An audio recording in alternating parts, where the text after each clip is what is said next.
Hi, I'm Jonathan Rudis, Senior Vice President of Cressa, Long Island. This is Real Talk and Session 2 with my friend Nick Terzulli. Thank you for coming. My pleasure.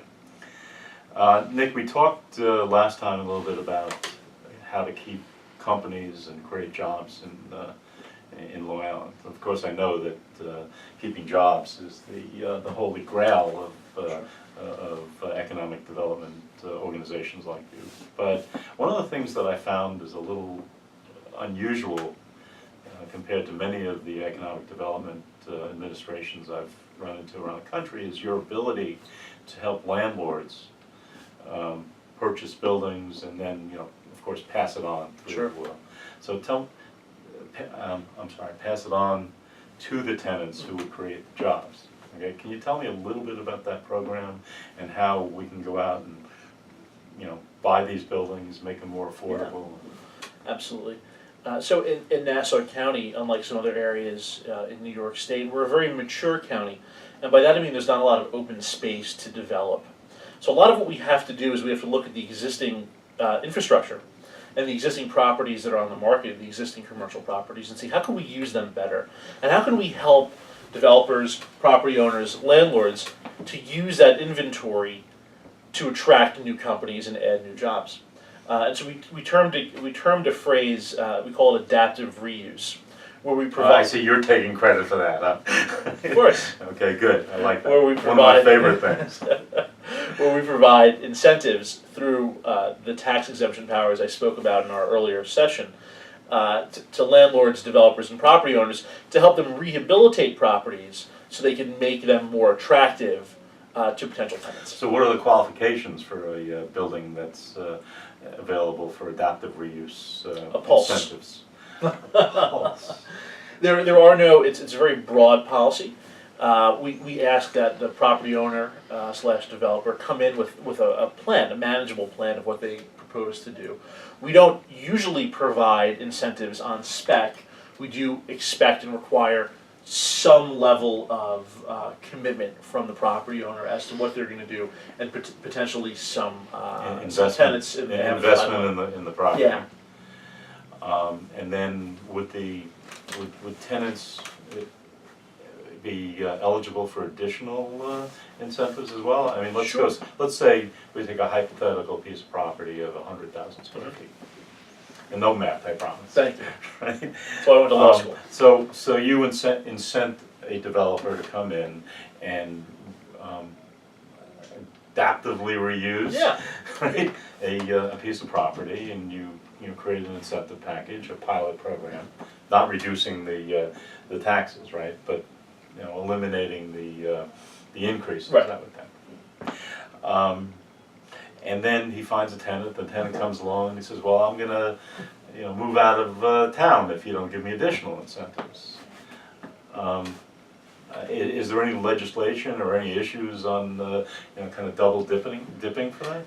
Yeah, so we wouldn't be able to provide really a pilot within a pilot, if you will. So if the property is enjoying a tax exemption through a pilot, and those savings are passed on to the tenants, that's what they're going to get on that end of it. And creating those pilots, you do it without a tenant, or you've done it without a tenant? We have done it on spec. It's not our first choice. We do like a landlord or developer to come in with a term sheet with some level of commitment that they're going to do, that they're going to bring somebody into the space, and we have an idea of what the project is going to be.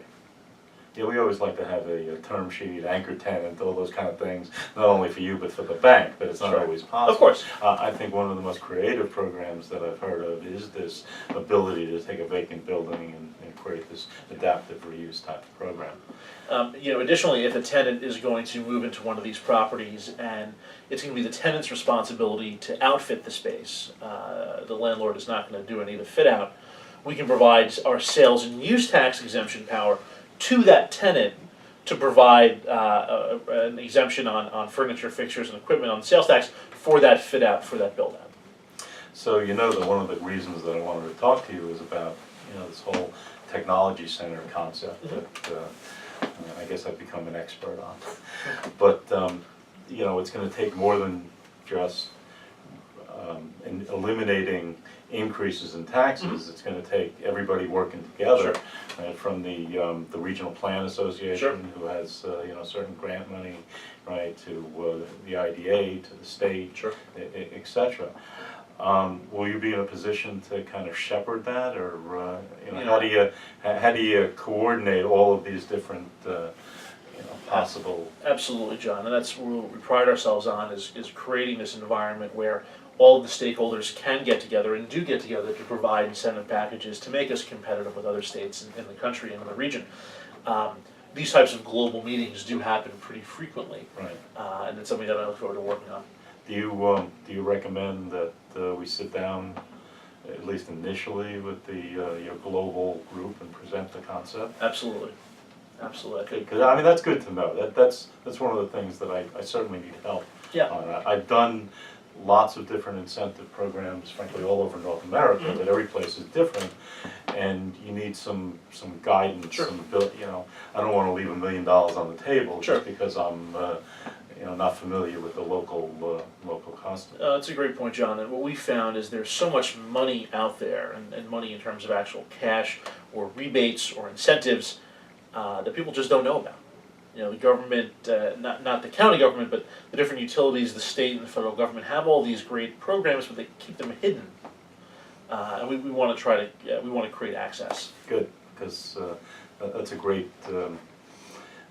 That's a great answer to how do I, shepherd, or who will help me shepherd through this whole program.